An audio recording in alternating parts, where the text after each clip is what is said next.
Dr. Michalak. Hi. We're here in Vienna. I'm going to ask you a few questions. So first of all, please tell me a few words about yourself, your role in the country delegation, and your background and focus in practice. Okay, so I'm a neurologist. My work background is basically strokes and their complications, and to some extent also TBI patients. My role in my delegation is basically gathering, presenting status quo data on the matter. So what motivated you to get into neurotrauma research? It was an opportunity to do something for the future generations. It was an opportunity to meet a lot of people from abroad. I always grasped the opportunity to meet new people and gather new ideas and basically implement them in my country for the benefit of all. So about your country, are you satisfied with the management of neurotrauma there, or what do you suggest could be improved? Well, for the moment, there are a lot of gaps we need to improve on. We foremostly need a registry of a sort to have some basis for improvement. We need evidence-based data. We can, as a starting jumping off point for improvement, that's the main gap.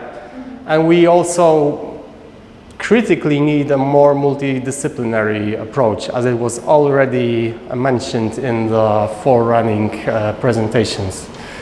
So could you highlight some of the main challenges in the treatment and research, if that's the case, of neurotrauma in your country, more specifically your institution? Yeah, basically it's the access to interventional treatment. It's quite lacking.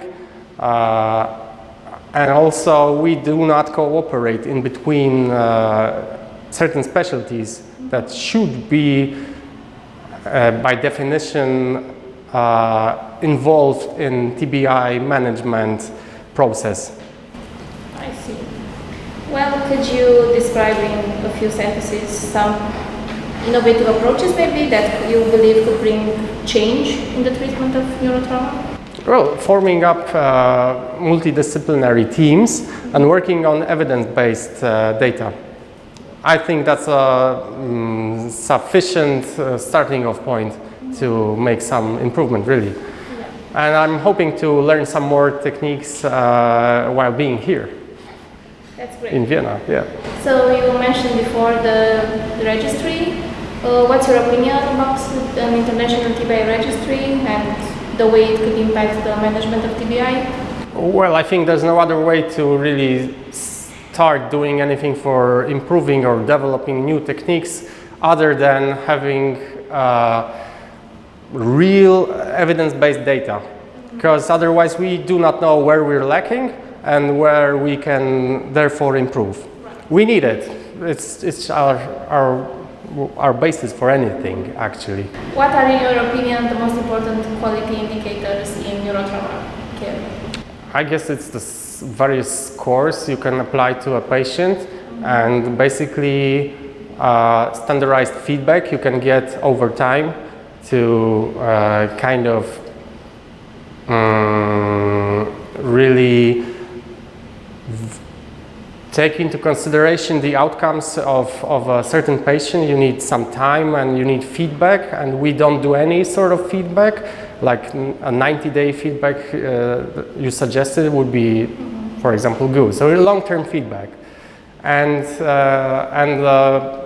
multidisciplinary approach again, from various perspectives, which form up the real picture of the thing. So speaking of multidisciplinarity, from your point of view, what specialists should a multidisciplinary team for TBI include, and why? Well, basically, a neurologist, a neurosurgeon, a neurointensivist, that's the basics. But we also do need psychologists, we also do need logopedists, really. We also need physiotherapists. These are the main foundations we need to form a team that would end up with developing new strategies in TBI management, I guess. And from your point of view, which do you think are the main obstacles in terms of collaboration in such a team? People are overloaded with work, and they are not interested in doing anything new unless there is any benefit on the horizon, like countable benefit or, yeah.